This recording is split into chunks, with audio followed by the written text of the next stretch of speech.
The FDA has raised its recall for some Costco eggs to its highest risk level, a level 1. These eggs were produced by Handsome Brook Farms under the brand Kirkland Signature Organic Pasture Raised. Right now, Costco is facing a wave of controversies that has shoppers talking, investors debating, and critics taking a closer look. A brand known for trust, value, and loyal members is suddenly at the center of headlines. From unexpected recalls and customer complaints to major lawsuits and debates over corporate policies. Some of these issues are raising real questions about food safety, product quality, and even the future direction of the company.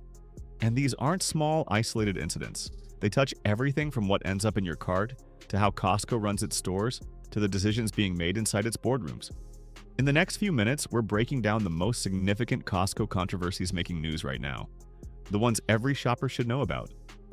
If you want to stay informed on what's really happening behind the scenes at your favorite retailers, make sure you're subscribed so you don't miss any updates. Kicking off the list is one of the most alarming Costco stories in recent months, a major FDA recall involving Kirkland Signature organic eggs. And this wasn't your typical return it if you bought it notice. The FDA officially classified it as a Class 1 recall, which is the highest risk category they have. In plain terms, that means there's a real chance the product could cause serious illness if consumed. The concern came down to possible salmonella contamination, a bacteria that can lead to severe gastrointestinal illness and in vulnerable people, potentially life-threatening complications. The recall focused on specific 24-count cartons of Kirkland organic, pasture-raised eggs, but the scale was far from small. These cartons had already been distributed to multiple Costco warehouses across several states, meaning thousands of families had already brought them home before the warning went public. The moment the recall was announced, Costco members flooded social media asking how something like this could happen. Kirkland, after all, is Costco's pride, a brand built on reliability, rigorous standards, and strict supplier oversight. So when a staple food item like eggs lands under a high alert recall, it shakes consumer confidence in a way few other products can. Shoppers were urged to check the codes on their cartons immediately. Anyone with an affected package was told to throw it away or return it for a full refund. And although no illnesses had been confirmed at the time of the recall, the seriousness of the warning sent a ripple of concern through the Costco community. Part of the controversy comes from the nature of eggs themselves. They're a foundational grocery item, something families buy weekly, something used in breakfasts, baking, lunches, you name it. When a recall targets a product this staple, it raises questions about quality control, supply chain oversight, and whether similar issues could surface with other Kirkland foods. For many longtime members, this incident felt like a warning sign. Not because Costco acted irresponsibly, but they followed protocol, but because it hinted at potential vulnerabilities behind the scenes. And in a company celebrated for its strict standards, those vulnerabilities became the center of heated debate. This egg recall wasn't just a food safety story. It became the spark that ignited a wider conversation about Costco's reputation, transparency, and the challenges facing even the most trusted retailers today. Another major controversy brewing inside the Costco community revolves around a word shoppers are tired of hearing: shrinkflation. And Costco, a store long celebrated for bulk value and oversized portions, is now facing backlash as customers have begun noticing changes. Not in price, but in product size. Members started pointing out that several popular items, including bakery staples like Costco's famous muffins, are quietly becoming smaller or fewer in quantity while the price stays the same. At first it seemed subtle, a slightly smaller pastry here, a lighter package there. But for frequent shoppers who know exactly what their favorite items look like and weigh, the differences were impossible to ignore. For many customers, this is more than just a minor annoyance. It feels like a break in trust. Costco has always built its reputation on transparency and value. Big portions, big savings, and no surprises. So when shoppers realized they were paying the same price for less product, frustration quickly followed. Some members took to social media posting comparison photos, last year's muffins versus this year's, pointing out noticeable reductions in size. Others complained about snack bags feeling half full, containers holding a few ounces less, and multi-packs that seemed slimmer than they used to be. And while shrinkflation is happening across the entire retail world due to rising production costs, customers expect other retailers to do this, not Costco. That's where the real tension comes in. Costco isn't just a store. For many, it's a brand built on loyalty. Members pay an annual fee in exchange for unbeatable value. So when that value feels compromised, even slightly, it hits differently. People expect shrinking products at regular supermarkets, but Costco has always been the exception. For frustrated shoppers, this change feels like a signal that even Costco is starting to bend under rising costs. And while the company hasn't officially denied or confirmed many of these shrinkflation claims, the consumer reaction alone has been enough to create heated discussions online about whether the Costco experience is still as good as it once was. This controversy ties directly into a broader concern. If quantity is going down but membership fees and prices stay the same, what does that mean for Costco's long-term promise of value?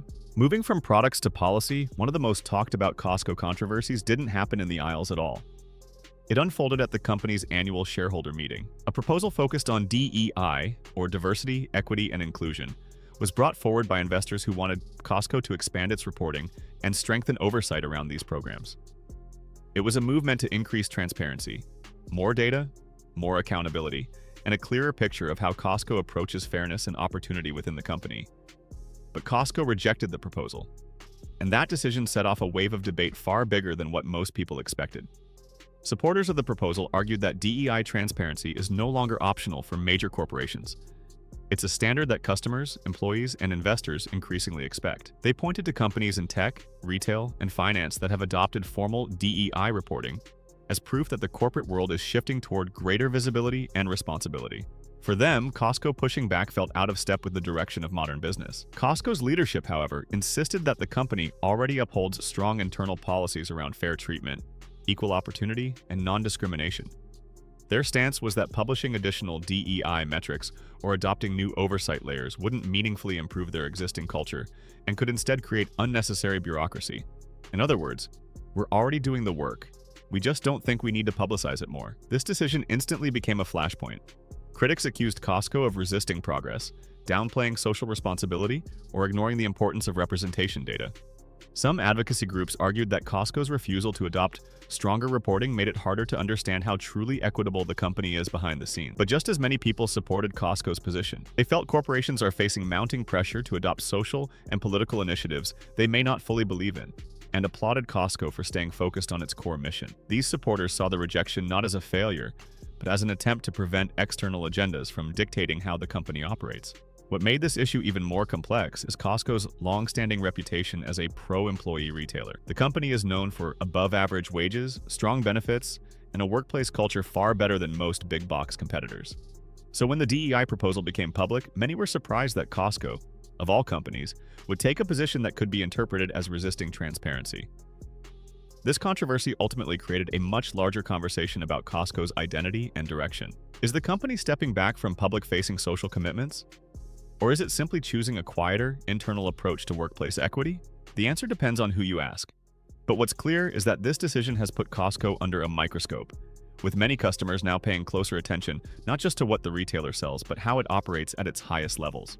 Another controversy Costco faced this year came not from a product recall or a corporate decision, but from a dramatic $14 million personal injury lawsuit filed by a shopper who claims she was seriously harmed inside one of the warehouse stores. According to the complaint, the customer says she was injured by a display cabinet, a piece of store equipment that allegedly fell or shifted in a way that caused significant physical damage. While lawsuits against big box retailers aren't unusual, the scale of this one immediately caught public attention. $14 million isn't a typical slip-and-fall claim. It suggests the shopper suffered major injuries, long-term complications, or life-altering consequences. And because the alleged cause was a store fixture, not a wet floor or a customer accident, it prompted questions about Costco's safety protocols and how rigorously display setups are inspected. The incident fueled a larger discussion among frequent Costco shoppers, many of whom pointed out how crowded warehouses can get, especially on weekends. The combination of heavy merchandise, high shelves, bulky carts, and fast-moving foot traffic can make the environment tricky to navigate. The idea that a display cabinet, something meant to be stable and secure, may have contributed to a serious injury put a new spotlight on store safety. Costco, for its part, has not publicly admitted wrongdoing. As with most major retailers, the company typically allows these cases to move through the legal system before making formal statements. Still, the news alone was enough to spark debate online. Some commenters felt the shopper was exaggerating or going after Costco money, while others argued that even one unstable display is unacceptable for a store visited by millions of families every year. The lawsuit also raised questions about liability in large warehouse-style environments. Costco's stores are designed for efficiency and bulk shopping, but the sheer size and weight of merchandise means employees must be extremely careful about how displays are built and maintained. Even a single oversight, a loose fixture, an unanchored cabinet, a shifting rack, can pose real risks.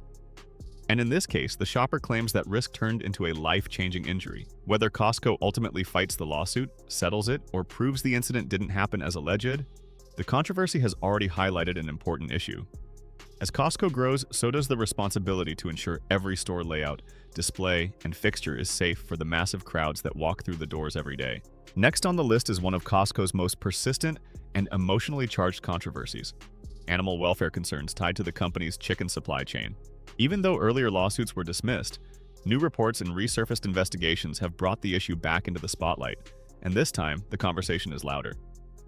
This controversy stems from Costco's massive commitment to poultry.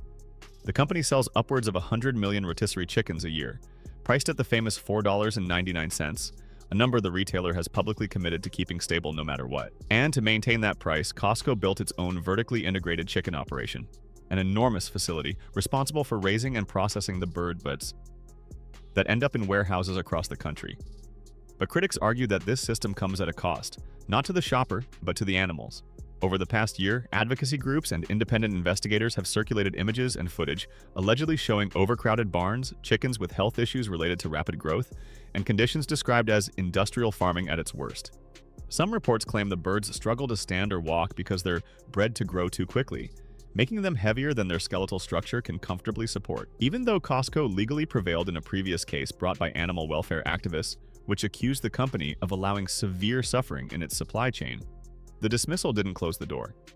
Instead, it intensified pressure, with activists saying the court outcome doesn't erase the underlying ethical questions. For many critics, Costco's scale and influence make it impossible for the company to avoid scrutiny. Supporters of Costco counter that the company follows industry guidelines, collaborates with certified suppliers, and consistently communicates its commitment to humane practices.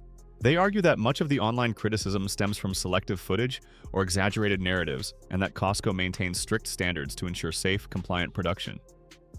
But what fuels the controversy is Costco's brand identity. This isn't a discount grocer cutting corners. Costco is known for generous employee benefits, member trust, and high-quality standards.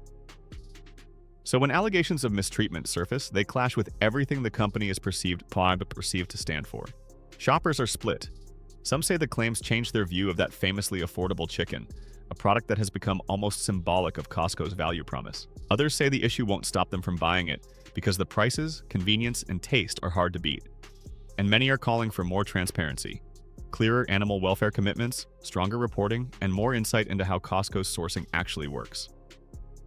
What makes this controversy so important is that it highlights a larger tension across the entire food industry. Can a retailer deliver low prices at massive scale without compromising ethics behind the scenes? Costco's chicken program sits right at the center of that debate, and as demand grows, so will the pressure to prove that low cost doesn't have to mean low welfare. Another controversy that's been picking up steam has nothing to do with recalls or lawsuits. It's about what Costco is choosing to carry and what it's quietly removing. And one category has sparked more frustration than almost any other: books.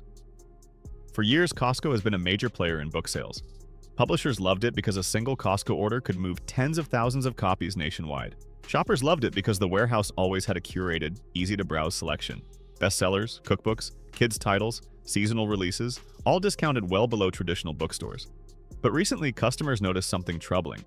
The book sections in many Costco stores are shrinking or disappearing altogether. Some shoppers reported drastically smaller displays. Others found their local store had cut the category entirely. And unlike seasonal rotations, this change feels more permanent, leaving book lovers confused and disappointed. Publishers have been even more vocal. Many rely heavily on Costco's bulk orders to support new releases. Losing a Costco placement can mean losing a major chunk of expected sales, especially for debut authors who depend on wide distribution. Several industry professionals described Costco's shift as a serious blow to the book market, one that could ripple through the entire publishing ecosystem. For shoppers, the frustration comes from two places. First, Costco has always been known for its reliable mix of categories: food, home goods, clothing, books, and seasonal items all under one roof. Removing a core category feels like breaking that familiar rhythm. Second, people saw Costco's book aisle as a rare place where impulse buying and discovery actually happened. Many households relied on those displays for gifts, children's reading materials, and quick browsing before holidays. Costco hasn't publicly announced a full removal of books, but industry sources say the company is scaling back due to labor demands. Stocking books is time-intensive, requiring frequent resets for new releases. With labor costs rising and warehouse efficiency becoming more critical, books simply don't offer the same return on effort as other, faster-turning items. Still, customers see it as a loss. And it's not the only product change raising eyebrows. Reports have surfaced of other category reductions across different regions. Fewer specialty items, fewer seasonal books, fewer local products, all feeding into a narrative that Costco may be shifting its strategy in ways shoppers are still trying to understand. This controversy hits on something deeper than just retail selection. Costco's identity as a place where discovery meets value. When categories start disappearing, even for practical business reasons, customers feel like part of the Costco experience is disappearing with them. From recalls and lawsuits to corporate decisions and category changes, it's clear that even one of America's most trusted retailers isn't immune to scrutiny. Whether you're a longtime member or just someone who follows major brands closely, these stories paint a picture of a company navigating rising costs, public expectations, and the challenges that come with operating on a massive scale. Some of these issues may fade quickly. Others could shape the future of how Costco does business. But one thing is certain, shoppers are paying attention and the conversations around Costco are far from over. If you found this breakdown helpful and want to stay updated on what's happening behind the scenes at your favorite retailers, make sure to hit that like button and subscribe. Thanks for watching, and I'll see you in the next video.